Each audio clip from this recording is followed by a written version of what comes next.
ബാർക്കുമോർ പിതാവിനും പുത്രനും പരിശുദ്ധ റൂഹായിക്കും സ്തുതി ആദ്യം മുതൽ നമ്മുടെ മേൽ തൻ്റെ കരുണയും മനോനും എന്നേക്കും ഉണ്ടായിരിക്കുമാറാകട്ടെ. Amen. Praise the lord. Hallelujah. ദൈവ തിരുനാമത്തിന് മഹത്വമുണ്ടായിരിക്കട്ടെ. ദൈവത്തിൻ്റെ വലിയ കൃപയാൽ വീണ്ടും ദൈവ വചനത്തിൻ്റെ കീഴിലായിരിക്കുവാൻ സ്വർഗത്തിലെ ദൈവം നമുക്കൊരുക്കി ഈ നല്ല അവസരത്തിനായി ദൈവത്തെ മഹത്വപ്പെടുത്താം. അനുഗ്രഹം പ്രാപിക്കാൻ എന്ത് ചെയ്യണമെന്ന് നാം ചിന്തിക്കുകയാണ്, ധ്യാനിക്കുകയാണ്. കർത്താവിന് വചനം പരിശോധിക്കുമ്പോൾ ഇസ്രായേലിൻ്റെ ദൈവമായ കർത്താവിനുള്ള പ്രാർത്ഥന മുഖാന്തരം അനുഗ്രഹിക്കപ്പെട്ട ഒരു വ്യക്തിയെ നമുക്ക് വിശുദ്ധ ഗ്രന്ഥത്തിൽ പരിചയപ്പെടാൻ സാധിക്കും. 1 ദിനവൃത്താന്ത പുസ്തകം 4-ാം അധ്യായം അതിൻ്റെ 9-10 വാക്യങ്ങൾ വായിക്കുമ്പോൾ കർത്താവിൻ്റെ വചനം നമുക്ക് പരിചയപ്പെടുന്ന ഒരു വ്യക്തിയാണ് യബ്ബേസ്. യബ്ബേസ് ഒരു അനുഗ്രഹമായി മാറി. അതിൻ്റെ കാരണം കർത്താവിൻ്റെ വചനം പറയുന്നു, യബ്ബേസ് ഇസ്രായേലിൻ്റെ ദൈവത്തോട് പ്രാർത്ഥിച്ചു, നീ എന്നെ നിശ്ചയമായി അനുഗ്രഹിക്കണം, എൻ്റെ അതിർ വിസ്താരമാക്കണം, നിൻ്റെ കൈ എന്നോട് കൂടെ ഇരിക്കണം, അനർത്ഥങ്ങളിൽ എനിക്ക് വ്യസന കാരണമായി തീരാതെ വണ്ണം എന്നെ കാക്കുകയും ചെയ്യണം. ഇവിടെ യബ്ബേസിൻ്റെ പ്രാർത്ഥന, അനർത്ഥം എനിക്ക് വ്യസന കാരണമായി തീരാതെ വണ്ണം ദൈവത്തിൻ്റെ കൈ എന്നോട് കൂടെ ഇരിക്കണം. യബ്ബേസിൻ്റെ പ്രാർത്ഥനയിലൂടെ യബ്ബേസ് ഒരു അനുഗ്രഹമായി മാറി. അനുഗ്രഹത്തിന് മുഖാന്തരമായ ഈ പ്രാർത്ഥനയിൽ യബ്ബേസ് പ്രാർത്ഥിക്കുന്നത്, നിൻ്റെ കരം എന്നോട് കൂടെ ഇരിക്കണം. ഒരു വ്യക്തിയുടെ ജീവിതത്തിൽ ദൈവത്തിൻ്റെ അനുഗ്രഹം, ദൈവം അത്ഭുതം പ്രവർത്തിക്കുന്ന സമയം ദൈവത്തിൻ്റെ കരം കൂടെ ഇരിക്കുമ്പോഴാണ്. ദൈവത്തിൻ്റെ കരത്തിൻ്റെ കീഴിലാണ് ഞാൻ താഴ്ന്നിരിക്കുന്നതെങ്കിൽ ദൈവം എന്നെ തക്ക സമയത്ത് ഉയർത്തും, ദൈവം എന്നെ അനുഗ്രഹിക്കും. ഇത് കർത്താവിൻ്റെ വാഗ്ദാനമാണ്, ദൈവത്തിൻ്റെ വചനത്തിലുള്ള വാഗ്ദാനമാണ്. നമ്മൾ അനുഗ്രഹം പ്രാപിക്കാൻ ദൈവത്തിൻ്റെ കരങ്ങളിൽ താണിരിക്കണം. ഒരു വ്യക്തിയുടെ ജീവിതത്തിൽ ദൈവാനുഗ്രഹം പ്രാപിക്കാൻ ദൈവത്തിൻ്റെ കരം ആ വ്യക്തിയോട് കൂടെ ഇരുന്ന് അത്ഭുതം പ്രവർത്തിക്കുമ്പോഴാണ്. നമുക്കറിയാം, ഇസ്രായേൽ ജനം മരുഭൂമിയിലൂടെ ദൈവത്തിൻ്റെ വിളി സ്വീകരിച്ച് യാത്ര ചെയ്തപ്പോൾ ദൈവം അവരോട് കൂടെയിരുന്നു. അവർക്ക് വിശന്നപ്പോൾ ആഹാരമായി, ദാഹിച്ചപ്പോൾ വെള്ളമായി. അവരുടെ ജീവിതത്തിൽ പ്രതിസന്ധി വന്നപ്പോൾ ഇതാ ചെങ്കടലിന് മുന്നിൽ ചെങ്കൽ പാതയൊരുക്കി ദൈവത്തിൻ്റെ കരം ദൈവജനത്തോട് കൂടെയിരുന്നു. ഒരു വിശ്വാസിൻ്റെ ജീവിതത്തിൽ, ഒരു ദൈവ പൈതലിൻ്റെ ജീവിതത്തിൽ, കർത്താവായ യേശുക്രിസ്തുവിൽ വിശ്വസിക്കുന്ന ഒരു വിശ്വാസിൻ്റെ ജീവിതത്തിൽ വചനപ്രകാരം പകൽ മേഘസ്തംഭമായി, രാത്രി അഗ്നിത്തൂണായി ദൈവത്തിൻ്റെ കരം അവരോട് കൂടെയിരിക്കും എന്നതിന് ദൈവത്തിൻ്റെ വചനം സാക്ഷ്യമാണ്. നമുക്കറിയാം, വിശുദ്ധ ഗ്രന്ഥത്തിൽ ആരെല്ലാം ദൈവത്തോട് കൂടെ നടന്നിട്ടുണ്ടോ, ദൈവത്തിൻ്റെ കരത്തിലേക്ക് ആരെല്ലാം തന്നെ സമർപ്പിച്ചിട്ടുണ്ടോ, അവരെല്ലാം ഒരു അനുഗ്രഹമായി മാറിയിട്ടുണ്ട്. അബ്രഹാം തന്നെ ദൈവകരങ്ങളിൽ സമർപ്പിച്ചു, അബ്രഹാം ഒരു അനുഗ്രഹമായി മാറി. മോശ തന്നെ ദൈവകരങ്ങളിൽ സമർപ്പിച്ചു, മോശ ഒരു അനുഗ്രഹമായി മാറി. യോശുവ തന്നെ ദൈവസന്നിധിയിൽ സമർപ്പിച്ചു, യോശുവ ഒരു അനുഗ്രഹമായി മാറി. ഏലിയാവ് തന്നെ ദൈവകരങ്ങളിൽ സമർപ്പിച്ചു, ഏലിയ ഒരു അനുഗ്രഹമായി മാറി. പ്രിയ ദൈവവേദനയിലെ ഈ വചനം കേൾക്കുന്ന നിങ്ങളുടെ ഈ കൊച്ചു ജീവിതം ദൈവകരങ്ങളിൽ ഏൽപ്പിച്ചു കൊടുത്താൽ നിങ്ങളൊരു അനുഗ്രഹമായി മാറും. കാരണം ദൈവത്തിൻ്റെ കരം നമ്മെ അനുഗ്രഹിക്കുന്ന കരമാണ്.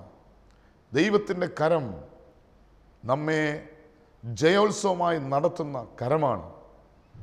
വിശുദ്ധ ഗ്രന്ഥത്തിൽ ആരെല്ലാം ഒരു അനുഗ്രഹമായി മാറിയിട്ടുണ്ടോ, അവരെല്ലാം ദൈവകരങ്ങളിൽ തന്നെ സമർപ്പിച്ചപ്പോൾ അവരൊരു അനുഗ്രഹമായി മാറി. വിശുദ്ധ ഗ്രന്ഥം പരിശോധിച്ചാൽ ഒരു മനുഷ്യനോട് കൂടെ ദൈവത്തിൻ്റെ കരമുണ്ടെങ്കിൽ ആ വ്യക്തിയുടെ ജീവിതത്തിലുണ്ടാകുന്ന മാറ്റം എത്ര വലുതാണെന്ന് കർത്താവിന് വചനം പഠിപ്പിക്കുക. കർത്താവിന് വചനം പരിശോധിക്കുമ്പോൾ എസ്കേൽ പ്രവാചകൻ എഴുതിയിരിക്കുന്ന പുസ്തകം 37-ാം അധ്യായം അതിൻ്റെ 1-ാം വാക്യത്തിൽ പ്രവാചകനോട് അരുളി ചെയ്യുകയാണ്, യഹോവയുടെ കൈ എൻ്റെ മേൽ വന്നു, യഹോവയുടെ ആത്മാവിനാൽ എന്നെ പുറപ്പെടുവിച്ചു. ഇവിടെ എസെക്കിയേൽ പ്രവാചകനെ ദൈവത്തിൻ്റെ ആത്മാവ് നയിക്കാൻ കാരണം, ദൈവത്തിൻ്റെ വചനം പറയുകയാണ്, ദൈവത്തിൻ്റെ കരം പ്രവാചകൻ്റെ മേൽ വന്നു.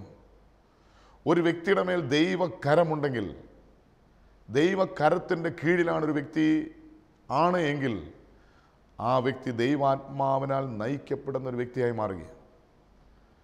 ഇവിടെ എസെക്കിയേൽ പ്രവാചകൻ ദൈവാത്മാവിനാൽ നയിക്കപ്പെടുവാൻ കാരണം ദൈവത്തിൻ്റെ കരം ഈ പ്രവാചകനോട് കൂടെയിരുന്നു. നമ്മുടെ വ്യക്തിപരമായ ജീവിതത്തിൽ ദൈവകരത്തിലാണ് ഞാൻ ഇരിക്കുന്നതെങ്കിൽ, ദൈവകരത്തിൻ്റെ കീഴിലാണ് ഞാൻ യാത്ര ചെയ്യുന്നതെങ്കിൽ, പകൽ മേഘസ്തംഭമായി രാത്രി അഗ്നിത്തൂണായി ദൈവത്തിൻ്റെ കരം എന്നോട് കൂടെയുണ്ടെങ്കിൽ ദൈവത്തിൻ്റെ പരിശുദ്ധാത്മാവ് എന്നെ നയിക്കും. നീ ഇടത്തോട്ടോ വലത്തോട്ടോ തിരിയുമ്പോൾ ഇതാണ് വഴി, ഇതിലെ പോകുക എന്നൊരു സ്വരം കേൾക്കും, ദൈവാത്മാവിൻ്റെ സ്വരം. അങ്ങനെയാണെങ്കിൽ നമ്മുടെ വ്യക്തിപരമായ ജീവിതം ഒരു അനുഗ്രഹമായി തീരുവാൻ, ദൈവാത്മാവിനാൽ നയിക്കപ്പെടുന്നൊരു ജീവിതമായി തീരുവാൻ നാം ദൈവകരങ്ങളിൽ നമ്മെ തന്നെ സമ്പൂർണ്ണമായി സമർപ്പിക്കണം. എബ്ബേസ് പ്രാർത്ഥിക്കുകയാണ്, കർത്താവേ, നിൻ്റെ കരം എന്നോട് കൂടെ ഇരിക്കണം, നിൻ്റെ കരം എന്നോട് കൂടെ ഇരിക്കണം. ദൈവത്തിൻ്റെ കരം നമ്മുടെ കൂടെ ഇരിക്കുമ്പോൾ നമ്മൾ ആത്മാവിൽ നയിക്കപ്പെടുന്ന ഒരു വ്യക്തിയായി മാറുമെന്ന് കർത്താവിന് വചനം പഠിപ്പിക്കുക. വീണ്ടും വചനം പരിശോധിക്കുമ്പോൾ ദൈവത്തിൻ്റെ കരം നമ്മുടെ കൂടെ ഇരുന്നാൽ, സങ്കീർത്തന പുസ്തകം 37-ാം സങ്കീർത്തനം അതിൻ്റെ 24-ാമത്തെ വാക്യത്തിൽ കർത്താവിന് വചനം പറയുകയാണ്, അവൻ വീണാലും നിലം പരിശാകില്ല, യഹോവ അവനെ കൈപിടിച്ച് താങ്ങുന്നു. ഒരു വ്യക്തിയുടെ ജീവിതത്തിൽ വീഴ്ചകൾ സംഭവിക്കാം. ഏതു മനുഷ്യനും വീഴ്ചയുണ്ടാകാം. എന്നാൽ കർത്താവിൻ്റെ വചനം പറയുകയാണ്, അവൻ വീണാലും നിലം പരിശാകില്ല. ദൈവത്തിൻ്റെ കരം ഒരു മനുഷ്യനോട് കൂടെ ഉണ്ടായിരുന്നാൽ അവന് വീഴ്ച സംഭവിച്ചാലും അവൻ തകർന്നു പോകാൻ, നിലം പരിശാകാൻ ദൈവം അനുവദിക്കുകയില്ല. ഇന്ന് പലപ്പോഴും തകർച്ചയിൽ നിന്ന് തകർച്ചയിലേക്ക്, വീഴ്ചയിൽ നിന്ന് വീഴ്ചയിലേക്ക്, പരാജയത്തിൽ നിന്ന് പരാജയത്തിലേക്ക്, ദാരിദ്ര്യത്തിൽ നിന്ന് ദാരിദ്ര്യത്തിലേക്ക് ഒരു മനുഷ്യൻ നടന്നു പോകുന്നുവെങ്കിൽ അതിൻ്റെ കാരണം ദൈവത്തിൻ്റെ കരം ആ വ്യക്തിയോട് കൂടെയില്ല. ഇവിടെ കർത്താവിൻ്റെ വചനം പറയുകയാണ്, ഒരു മനുഷ്യനോട് കൂടെ ദൈവത്തിൻ്റെ കരമുണ്ടെങ്കിൽ അവൻ വീണാലും അവൻ തകർന്ന് തരിപ്പണമായി തീരുവാൻ, നിലം പരിശാകുവാൻ, അവൻ തീർന്നു പോകുവാൻ സ്വർഗത്തിലെ ദൈവം അവനെ അനുവദിക്കുകയില്ല. കാരണം നമ്മെ താങ്ങുന്ന, എഴുന്നേൽപ്പിക്കുന്ന, ശക്തീകരിക്കുന്ന ദൈവത്തിൻ്റെ കരം നമ്മോട് കൂടെയുണ്ട് എന്നുള്ള സത്യം നമ്മൾ തിരിച്ചറിയണം. വീണ്ടും കർത്താവിൻ്റെ വചനം പരിശോധിക്കുമ്പോൾ സങ്കീർത്തന പുസ്തകം 104-ാം സങ്കീർത്തനം 28-ാമത്തെ വാക്യം കർത്താവിൻ്റെ വചനം പറയുകയാണ്, തൃക്കൈ തുറക്കുമ്പോൾ അവയ്ക്ക് നന്മ കൊണ്ട് തൃപ്തി വരുത്തുന്നു. ദൈവത്തിൻ്റെ കരം ഒരു വ്യക്തിയുടെ ജീവിതത്തിൽ തുറന്നിരിക്കുമ്പോൾ അവന് നന്മ കൊണ്ട് തൃപ്തി വരുന്നു. ഇന്ന് മനുഷ്യൻ്റെ ഏറ്റവും വലിയ പരാജയമാണ് അവന് സംതൃപ്തിയില്ല. എന്ത് ചെയ്താലും, ഭൗതിക ജീവിതത്തിലായാലും ആത്മീയ ജീവിതത്തിലായാലും ഒരു ജീവിതയാത്രയിലും സംതൃപ്തിയില്ലാതെ ഇന്ന് മനുഷ്യൻ നെട്ടോട്ടം ഓടുകയാണ്. ഇവിടെ കർത്താവിൻ്റെ വചനം പറയുന്നു, ഒരു മനുഷ്യൻ്റെ സംതൃപ്തി എന്ന് പറയുന്നത് ദൈവത്തിൻ്റെ കരം ആ വ്യക്തിയോട് കൂടെ ഇരിക്കുമ്പോൾ. ദൈവത്തിൻ്റെ കരം ഒരു വ്യക്തിയുടെ കൂടെ ഇരിക്കുമ്പോൾ അവൻ വചനം പറയുന്നു, തൃക്കൈ തുറക്കുമ്പോൾ അവയ്ക്ക് നന്മ കൊണ്ട് തൃപ്തി വരുത്തുന്നു. നമ്മുടെ വ്യക്തിപരമായ ജീവിതം ഇന്ന് എങ്ങനെയാണ് എന്നൊന്ന് നമുക്കൊന്ന് പരിശോധിക്കാം. ജീവിതത്തിൽ നന്മ അനുഭവിക്കാൻ നമുക്ക് സാധിക്കുന്നുണ്ടോ? അതോ തിന്മ നമ്മെ വേട്ടയാടുകയാണോ? ഇന്ന് മനുഷ്യൻ്റെ ജീവിതത്തിൽ അവൻ ചിന്തിക്കുന്നതിനും നനയ്ക്കുന്നതിനും അപ്പുറമായിട്ട് തിന്മ അവനെ വേട്ടയാടിക്കൊണ്ടിരിക്കുക. പരിശുദ്ധനായ പൗലോസ് പറഞ്ഞു, എനിക്ക് നന്മ ചെയ്യാൻ ആഗ്രഹമുണ്ട്, എന്നാൽ ഞാൻ ആഗ്രഹിക്കാത്ത തിന്മ ചെയ്തു പോവുകയാണ്.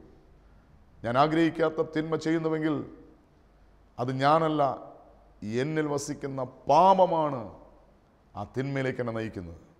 ഇന്ന് പലപ്പോഴും നമ്മുടെ വ്യക്തിപരമായ ജീവിതത്തിൽ നമ്മെ പാപം ഭരണം നടത്തുന്ന, നിയന്ത്രിക്കുന്ന, പാപത്തിന് അടിമപ്പെട്ടൊരു ജീവിതമാണോ?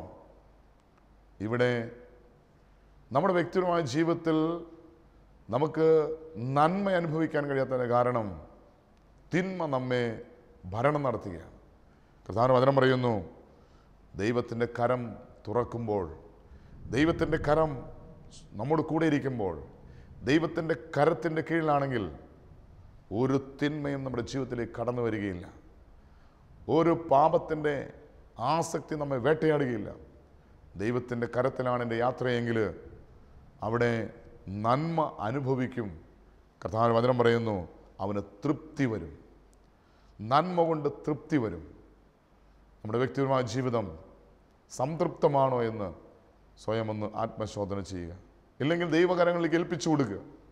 കർത്താവേ, ഞാനായിരിക്കുന്ന അവസ്ഥയിൽ എന്നെ തന്നെ പൂർണ്ണമായി നിൻ്റെ കരങ്ങളിൽ ഞാൻ സമർപ്പിക്കുന്നു. എബേസ് പറഞ്ഞു, കർത്താവേ, നിൻ്റെ കരം എന്നോട് കൂടെ ഇരിക്കണം. കാരണം ദൈവത്തിൻ്റെ കരം തൃപ്തി വരുത്തുന്ന, ദൈവത്തിൻ്റെ കരം നന്മ, നമ്മുടെ ജീവിതത്തിലേക്ക് നന്മയുടെ തൃപ്തി നൽകുന്ന കരമാണെന്ന് തിരിച്ചറിഞ്ഞ് ദൈവകരങ്ങളിൽ നമ്മെ സമർപ്പിക്കണം. വീണ്ടും കർത്താവിന്റെ വചനം പരിശോധിക്കുമ്പോൾ ആവർത്തന പുസ്തകം 5-ാം അധ്യായം അതിൻ്റെ 15-ാമത്തെ വാക്യം കർത്താവിൻ്റെ വചനം വ്യക്തമായിട്ട് പഠിപ്പിക്കുകയാണ്. ദൈവം നിന്നെ ബലമുള്ള കൈ കൊണ്ടും നീട്ടിയ ഭുജം കൊണ്ടും പുറപ്പെടുവിച്ചു എന്ന് ഓർക്കുക. മിസ്രൈം ദേശത്തു നിന്ന്, അടിമത്വത്തിൽ നിന്ന് വീണ്ടെടുത്ത ദൈവജനത്തെക്കുറിച്ച് ദൈവമായ കർത്താവ് പറയുകയാണ്, നീ ഇപ്പോൾ ഇന്ന് സ്വതന്ത്രനായിരിക്കുന്നത് ദൈവത്തിൻ്റെ കരം കൊണ്ടാണ്. നീ ഇന്ന് സ്വാതന്ത്ര്യം അനുഭവിക്കുന്നത് ദൈവത്തിൻ്റെ കരം കൊണ്ടാണ്. ഒരു വിശ്വാസിയുടെ ജീവിതത്തിൽ ഏറ്റവും വലിയ ആനന്ദമാണ് പരിശുദ്ധാത്മാവിലുള്ള സ്വാതന്ത്ര്യം. ദൈവം നമുക്ക് നൽകിയിരിക്കുന്ന സ്വാതന്ത്ര്യം. ഈ സ്വാതന്ത്ര്യം അനുഭവിക്കാൻ നമുക്ക് കഴിഞ്ഞിട്ടുണ്ടോ? അതോ കെട്ടപ്പെട്ട അവസ്ഥയിലാണോ? ഇന്ന് അടിമനുഖത്തിലാണോ? ലോകത്തിൻ്റെ, ജഡത്തിൻ്റെ, പിശാചിൻ്റെ അടിമത്വത്തിന് കീഴിലാണെങ്കിൽ ദൈവം പറയാണ്, നിന്നെ വിടുവിക്കുന്ന, നിന്നെ അടിമ വീടായിരുന്ന മിസ്രൈമിൽ നിന്ന് നിന്നെ വീണ്ടെടുത്ത യഹോവയായ ദൈവം നിന്നെ ബലമുള്ള കരം കൊണ്ടും നീട്ടിയ ഭുജം കൊണ്ടും നിന്നെ പുറപ്പെടുവിച്ചു എന്ന് നീ ഓർക്കുക. സ്വർഗത്തിലെ ദൈവം നമ്മെ വീണ്ടെടുത്ത ദൈവത്തിൻ്റെ കരം നമ്മുടെ വ്യക്തിപരമായ ജീവിതത്തിൽ ഈ കരത്തിൻ്റെ കീഴിലാണോ ഇന്നും നാം ജീവിക്കുന്നത്? നമ്മെ വീണ്ടെടുത്ത, നമ്മെ വിലയ്ക്ക് വാങ്ങിയ, നമ്മെ നിത്യത്തിലേക്ക് നയിക്കുവാൻ പാപത്തിൻ്റെ, നരകത്തിൻ്റെ അടിമനുഖത്തിൽ നിന്ന്, പിശാചിൻ്റെ അടിമനുഖത്തിൽ നമ്മെ വീണ്ടെടുത്ത ആ കരത്തിൻ്റെ കീഴിലാണോ? അതോ ഇന്നും ഞാൻ അടിമനുഖത്തിൽ കീഴിൽ തന്നെയാണോ? ഗലാത്യ ലേഖനം 5-ാം അധ്യായം 1-ാം വാക്യത്തിൽ പറയുന്നു, സ്വാതന്ത്ര്യത്തിനായിട്ട് കർത്താവായ യേശു ക്രിസ്തു നമ്മെ സ്വതന്ത്രരാക്കി. അതുകൊണ്ട് അടിമനുഖത്തിൽ പിന്നെയും നിങ്ങൾ കുടുങ്ങിപ്പോകരുത്. 2000 വർഷങ്ങൾക്ക് മുമ്പ് കർത്താവായ യേശു ക്രിസ്തു നമുക്ക് യഥാർത്ഥമായ സ്വാതന്ത്ര്യം നൽകി. എന്നാൽ ഇന്നും നമ്മൾ അടിമത്വത്തിലാണോ? അടിമനുഖത്തിന് കീഴിലാണോ? യഥാർത്ഥമായ ദൈവികമായ സ്വാതന്ത്ര്യം നാം അനുഭവിക്കുന്നുണ്ടോ? ആത്മാവിൽ സ്വാതന്ത്ര്യം അനുഭവിക്കാൻ നമുക്ക് സാധിക്കുന്നുണ്ടോ? പരിശുദ്ധാത്മാവിലുള്ള യഥാർത്ഥമായ സ്വാതന്ത്ര്യം അനുഭവിക്കാൻ നമുക്ക് സാധിക്കുന്നുണ്ടോ? ഇല്ലെങ്കിൽ ദൈവകരങ്ങളിൽ ഏൽപ്പിച്ചു കൊടുക്കുക. കർത്താവിന്റെ വചനം പറയുന്നു, യഹോവയായ ദൈവം നിന്നെ ബലമുള്ള കൈ കൊണ്ടും നീട്ടിയ ഭുജം കൊണ്ടും നിന്നെ വിടുവിക്കും.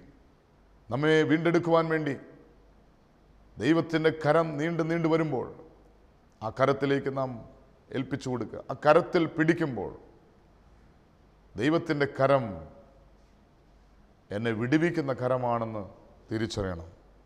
വീണ്ടും കർത്താവിന്റെ വചനം പരിശോധിക്കുമ്പോൾ യോശുവയുടെ പുസ്തകം 4-ാം അധ്യായം 23-ാം വാക്യത്തിൽ പറയുന്നു, ഭൂമിയിലെ സകല ജാതികളും യഹോവയുടെ കൈ ശക്തിയുള്ളതെന്നറിഞ്ഞ് നിങ്ങളുടെ ദൈവമായ യഹോവ എന്നേക്കും ഭയപ്പെടണം. ദൈവത്തിൻ്റെ കരം ശക്തിയുള്ള കരമാണ്. അതുകൊണ്ട് സകല ജാതികളും യഹോവയുടെ കൈ ശക്തിയുള്ളതെന്നറിഞ്ഞ് യഹോവയെ എന്നേക്കും ഭയപ്പെടണമെന്ന് കർത്താവിന്റെ വചനം പറയാം. നമുക്ക് ദൈവ ഭയമുണ്ടോ? ഇന്ന് പലപ്പോഴും മനുഷ്യൻ ലോകത്തിലുള്ള മറ്റു പലതിനെയും ഭയപ്പെടുന്നു. ചിലർക്ക് പിശാചിന് ഭയമാണ്, ചിലർക്ക് ഇരുട്ടിന് ഭയമാണ്, ചിലർക്ക് ചില മൃഗങ്ങളെ, ഇഴജന്തുക്കളെ ഭയമാണ്. ചിലർക്ക് സ്വന്തം നിഴലിനെപ്പോലും ഭയമാണ്. ഒരു മനുഷ്യൻ്റെ മനസ്സിൻ്റെ ബലഹീനതയാണ് ഭയമെന്ന് പറയുന്നത്. മനസ്സിലുണ്ടാകുന്ന മുറിവാണ് ഭയമെന്ന് പറയുന്നത്. അമ്മയുടെ ഉദരത്തിൽ ഉരുവായ നിമിഷം മുതൽ ഈ നിമിഷം വരെയും നമ്മുടെ മനസ്സിൽ അടിഞ്ഞു കിടക്കുന്ന ഒത്തിരി ഭയങ്ങളുണ്ട്. ഇന്ന് നമ്മൾ പലതിനെയും ഭയപ്പെടുന്നു. എന്നാൽ യഥാർത്ഥമായി നമ്മൾ ഭയപ്പെടേണ്ടത് നമ്മുടെ ആത്മാവിനെയും നമ്മുടെ ഈ ശരീരത്തെ നിത്യ നരകത്തിൽ എറിയുവാൻ കഴിയുന്ന യഹോവയായ ദൈവത്തെ, സത്യദൈവത്തെ നാം ഭയപ്പെടണം. ഇന്ന് ദൈവഭയമില്ലാത്തതിൻ്റെ കാരണം എന്താ? ദൈവത്തിൻ്റെ കരം നമ്മുടെ കൂടെയില്ല. ദൈവത്തിൻ്റെ കരത്തിൻ്റെ ശക്തി എന്തെന്നറിഞ്ഞാൽ നാം ദൈവത്തെ ഭയപ്പെടും. ഇന്ന് ലോകത്തുള്ള മറ്റു പലതിനെ ഭയപ്പെടുന്നത് അതിന് ശക്തിയുണ്ടെന്ന് വിശ്വസിക്കുന്നുണ്ടാണ്. പിശാചിനെ ഭയപ്പെടുന്നത് പിശാചിന് വലിയ ശക്തിയാണെന്ന് ഒരു വ്യക്തി അറിയുമ്പോഴാണ്. നാം തിരിച്ചറിയുക, ദൈവത്തിൻ്റെ ശക്തി എത്ര വലുതാണെന്ന് തിരിച്ചറിയുന്ന ഒരു വ്യക്തി ദൈവത്തെ ഭയപ്പെടും. പലപ്പോഴും നമ്മുടെ ജീവിതത്തിൽ യഥാർത്ഥത്തിൽ ഭയപ്പെടേണ്ട ദൈവത്തെ ഭയപ്പെടാതെ മറ്റു പലതിനെയും ഭയപ്പെടുന്നു. അതുകൊണ്ട് ദൈവമായ കർത്താവ് പറയുകയാണ്, യഹോവയുടെ കൈ ശക്തിയുള്ളതെന്നറിഞ്ഞ് അവനെ എന്നേക്കും ഭയപ്പെടണം. ഈ ദൈവഭയം നമ്മിലുണ്ടോ? ദൈവത്തിൻ്റെ കരം നമ്മുടെ കൂടെ ഇരിക്കുമ്പോൾ ദൈവത്തെ ഭയപ്പെടും. ദൈവത്തിൻ്റെ ശക്തിയേറിയ കരം നമ്മുടെ ജീവിതത്തിൽ പ്രവർത്തിക്കുമ്പോൾ നാം ദൈവത്തെ ഭയപ്പെടും. അതുകൊണ്ട് ദൈവകരത്തിലേക്ക് നാം ഏൽപ്പിച്ചു കൊടുക്കാം. എബേസ് പറഞ്ഞു, കർത്താവിൻ്റെ കരം എന്നോട് കൂടെ ഇരിക്കണം. ഈ ശക്തിയുള്ള കരം നമ്മുടെ കൂടെ ഇരുന്നാൽ നമുക്ക് ദൈവഭയമുണ്ടാകും. വീണ്ടും കർത്താവ് വചനം പരിശോധിക്കുമ്പോൾ വിശുദ്ധ യോഹന്നാൻ രക്ഷാസുവിശേഷം 10-ാം അധ്യായം അതിൻ്റെ 29-ാമത്തെ വാക്യത്തിൽ യേശുക്രിസ്തു പഠിപ്പിക്കുകയാണ്, അവയെ തന്നിരിക്കുന്ന എൻ്റെ പിതാവ് എല്ലാവരിലും വലിയവൻ, പിതാവിൻ്റെ കയ്യിൽ നിന്ന് പിടിച്ചു പറിക്കാൻ ആർക്കും കഴിയില്ല. ദൈവകരം സംരക്ഷിക്കുന്ന കരമാണ്. എൻ്റെ ആടുകൾ എൻ്റെ സ്വരം കേൾക്കുന്നു. ആ യേശുവിൻ്റെ സ്വരം കേട്ട് യേശുവിൻ്റെ പിന്നാലെ ഇറങ്ങിത്തിരിക്കുന്ന ആടുകൾക്ക് യേശുവിൻ്റെ ഒരു സംരക്ഷണത്തിൻ്റെ കരം കൂടെയുണ്ട്. നമ്മുടെ വ്യക്തിപരമായ ജീവിതത്തിൽ ഈ കരത്തിൻ്റെ കീഴിലാണ് നമ്മൾ. ഇന്ന് പലപ്പോഴും നമ്മുടെ വ്യക്തിപരമായ ജീവിതത്തിൽ ദൈവകരത്തിൻ്റെ ശക്തി നാം തിരിച്ചറിയാതെ, ദൈവകരത്തിൻ്റെ സംരക്ഷണം നാം തിരിച്ചറിയാതെ ഇന്ന് നാം നമ്മുടെ സംരക്ഷണം ഏറ്റെടുക്കുക. ഇന്ന് നാം നമ്മുടെ സംരക്ഷണം ഏറ്റെടുക്കുമ്പോൾ ഒരുപക്ഷെ നമുക്ക് വീഴ്ചകൾ സംഭവിക്കാം. നാം പ്രതീക്ഷിക്കാത്ത, നനയ്ക്കാത്ത സമയത്ത് വീഴ്ചകൾ സംഭവിക്കാം. എന്നാൽ ദൈവത്തിൻ്റെ കരത്തിൻ്റെ കീഴിലാണെങ്കിൽ അവൻ്റെ കരം നമ്മെ താങ്ങും, നമ്മെ ശക്തീകരിക്കും. ദൈവകരത്തിൻ്റെ കീഴിലാണ് നാം ആയിരിക്കുന്നതെങ്കിൽ കർത്താവായ യേശുക്രിസ്തു പറയാണ്, പിതാവിൻ്റെ കയ്യിൽ നിന്ന് പിടിച്ചു പറിപ്പാൻ ആർക്കും കഴിയില്ല. ഇതൊരു പോരാട്ട ജീവിതമാണ്. ശത്രു ഏത് നിമിഷവും നമ്മെ പിടിക്കുവാൻ വേണ്ടി, തകർക്കുവാൻ വേണ്ടി അലറുന്ന സിംഹത്തെ പോലെ ആരെ വിഴുങ്ങണമെന്ന് ചുറ്റിത്തിരിഞ്ഞടക്കുക. ഇവിടെ ശത്രുവിൻ്റെ ശക്തി ഏറി വരുമ്പോൾ നമുക്ക് ആശ്വാസമുള്ളത് ദൈവത്തിൻ്റെ സംരക്ഷണത്തിൻ്റെ ചിറകീഴിലാണ് ഞാൻ. 91-ാം സങ്കീർത്തനം നമ്മുടെ ജീവിതത്തിൽ വലിയ സംരക്ഷണത്തെക്കുറിച്ച് കർത്താവിന് വചനം പഠിപ്പിക്കുക. ഈ ഒരു സംരക്ഷണം നമുക്കുണ്ടോ? ദൈവത്തിൻ്റെ കരം സംരക്ഷിക്കുന്ന കരമാണ്. ഇന്ന് പലപ്പോഴും ഈ കരത്തിൻ്റെ ശക്തി, ഈ കരത്തിൻ്റെ വലിപ്പം തിരിച്ചറിയാതെ ഇന്ന് നാം നമ്മിൽ ആശ്രയിച്ചുകൊണ്ട് ദൈവകരങ്ങളിലേക്ക് നമ്മെ സമർപ്പിക്കാതെ, ദൈവത്തിൻ്റെ കരത്തിൻ്റെ ശക്തി നാം തിരിച്ചറിയാതെ നാം നമ്മുടെ സ്വന്തം കഴിവുകൊണ്ട്, സ്വന്തം ബുദ്ധി കൊണ്ട് നാം നമ്മെ തന്നെ നിയന്ത്രിക്കുമ്പോൾ അവിടെ പരാജയം സംഭവിക്കുന്നു. ഒരു വ്യക്തിയുടെ ജീവിതത്തിൽ ആ ജീവിതം ഒരു അനുഗ്രഹമായി തീരാൻ ദൈവത്തിൻ്റെ വചനം പറയുന്നു, യഹോവയുടെ കരം എന്നോട് കൂടെ ഇരിക്കണം. എബേസ് ഇങ്ങനെ പ്രാർത്ഥിക്കാൻ കാരണം ദൈവകരത്തിൻ്റെ ശക്തി, ദൈവകരത്തിൻ്റെ വലുപ്പം, ദൈവത്തിൻ്റെ കരത്തിൻ്റെ മഹത്വം എബേസ് തിരിച്ചറിഞ്ഞിരുന്നു. നമുക്കും ഈ ദൈവകരത്തിൻ്റെ ശക്തി, ദൈവകരത്തിൻ്റെ വലിപ്പം നാം തിരിച്ചറിഞ്ഞ് ഇസ്രായേൽ ജനത്തെ പകൽ മേഘസ്തംഭമായി രാത്രി അഗ്നിത്തൂണായി ദൈവത്തിൻ്റെ കരം അവരുടെ കൂടെ ഇരുന്ന പോലെ വിശപ്പ് വന്നപ്പോൾ ആഹാരമായി, ദാഹിച്ചപ്പോൾ ദാഹജലമായി, വഴിയടഞ്ഞപ്പോൾ പുതിയ വഴി തുറന്ന് ദൈവത്തിൻ്റെ കരം ദൈവജനത്തോട് കൂടെ ഇരുന്നത് പോലെ നമ്മുടെ വ്യക്തിപരമായ ജീവിതത്തിൽ ദൈവകരത്തിൻ്റെ കീഴിൽ താണിരിക്കുവാൻ, അനുഗ്രഹം പ്രാപിക്കുവാൻ നമുക്ക് നമ്മെ തന്നെ സമർപ്പിക്കാം യേശുവിൻ്റെ മുറിഞ്ഞ കരത്തിലേക്ക്. റോമലേഖനം 3-ാം അധ്യായം 25-ാം വാക്യത്തിൽ പറയുന്നു, വിശ്വസിക്കുന്നവർക്ക് അവൻ തൻ്റെ രക്തം മൂലം പ്രായശ്ചിത്തമാകുവാൻ പിതാവായ ദൈവം തൻ്റെ പുത്രനായ യേശുവിൻ്റെ രക്തം ഇന്നും പരസ്യമായി നിർത്തിയിരിക്കുക. മരണത്തെ ജയിച്ച് ഉയർത്തെഴുന്നേറ്റ് ഇന്നും ജീവിക്കുന്ന മുറിക്കപ്പെട്ടവനായി തകർക്കപ്പെട്ടവനായ കർത്താവ് യേശുവിൻ്റെ കീറി മുറിക്കപ്പെട്ട തുളയ്ക്കപ്പെട്ട കരത്തിലേക്ക് നാം നമ്മെ തന്നെ ഏൽപ്പിച്ചു കൊടുക്കാം. നമുക്ക് സംരക്ഷണം യേശുവിൻ്റെ മുറിവിലാണ്, യേശുവിൻ്റെ മുറിഞ്ഞുവേറ്റ കരത്തിലാണ്. ആ യേശുവിൻ്റെ കരം നമ്മുടെ കൂടെയുണ്ട്. ഇടത്തോട്ടോ വലത്തോട്ടോ തിരിയുമ്പോൾ ഇതാണ് വഴി, ഇതിലെ പോകുക എന്നുള്ള സ്വരം കേൾക്കുവാൻ തക്കവണ്ണം യേശുവിൻ്റെ കരത്തിലേക്ക് ഏൽപ്പിച്ചു കൊടുക്കാം. ദൈവഭയമുള്ളവരായി ദൈവത്തെ അനുസരിച്ച് നാം അവൻ്റെ ബലമേറിയ കരത്തിൻ്റെ കീഴിൽ, സംരക്ഷിക്കുന്ന കരത്തിൻ്റെ കീഴിൽ നമ്മെ തന്നെ പൂർണ്ണമായി സമർപ്പിക്കാം. അത് മുഖാന്തരം നമുക്ക് അനുഗ്രഹം പ്രാപിക്കാം. എബേസിനെ പോലെ നമുക്കും പ്രാർത്ഥിക്കാം, കർത്താവേ നിൻ്റെ കരം എന്നോട് കൂടെ ഇരിക്കണമേ. നിൻ്റെ കരത്തിൻ്റെ കീഴിൽ താണിരുന്ന് അനുഗ്രഹം പ്രാപിക്കുവാൻ, അഭിവൃദ്ധി പ്രാപിക്കുവാൻ ഞാനിതാ എന്നെ സമർപ്പിക്കുന്നു. നമുക്കിങ്ങനെ പ്രാർത്ഥിക്കാം, കണ്ണുകളടയ്ക്കാം. ഞങ്ങൾ അത്യധികമായി സ്നേഹിക്കും ഞങ്ങളുടെ സ്വർഗീയ പിതാവാൻ നല്ല ദൈവമേ, ഈ അനുഗ്രഹിക്കപ്പെട്ട ഈ സമയത്തിനായി നന്ദി പറയുന്നു കർത്താവേ. ഞങ്ങൾ കേൾപ്പിച്ച വചനത്തിനായി സ്തോത്രം. കർത്താവേ, ഞങ്ങൾ വ്യക്തിപരമായ അനുഗ്രഹം പ്രാപിക്കുവാൻ എബ്ബേസ് എന്ന വ്യക്തിയുടെ പ്രാർത്ഥന ആ വ്യക്തിയെ അനുഗ്രഹമാക്കി മാറ്റിയെങ്കിൽ ഞങ്ങളും ആ പ്രാർത്ഥന ഏറ്റുചൊല്ലുന്ന കർത്താവേ, ദൈവത്തിൻ്റെ കരം ഞങ്ങളുടെ കൂടെ ഇരുന്ന് അനർത്ഥം ഞങ്ങൾക്ക് വ്യസന കാരണമായി ഭവിക്കാതിരിപ്പാൻ ദൈവത്തിൻ്റെ കരം ഞങ്ങളെ കാത്ത് പരിപാലിക്കുമാറാണെന്ന് പ്രാർത്ഥിക്കുന്നു. പിതാവേ, ഞങ്ങൾ ഏറ്റെടുത്ത കൃപയ്ക്കായി സ്തോത്രം, അനുഗ്രഹിച്ചനായി സ്തോത്രം, മഹത്വമെടുത്തിരിക്കാൻ സ്തോത്രം.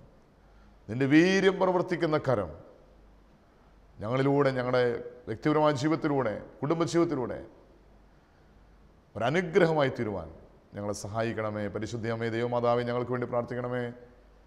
സകല ശുദ്ധിമാന്മാരെ, ശുദ്ധിമതികളെ ഞങ്ങൾക്ക് വേണ്ടി പ്രാർത്ഥിക്കണമേ. ഈ സ്വരം കേൾക്കുന്ന എല്ലാവരും യേശുവിൻ്റെ മുറിഞ്ഞ കരത്തിൻ്റെ യോഗ്യതയാണ്.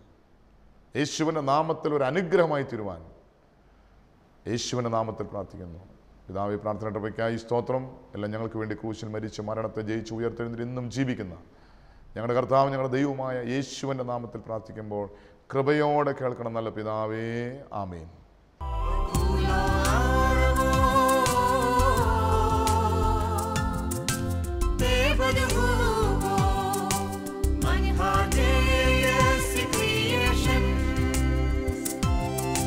This morning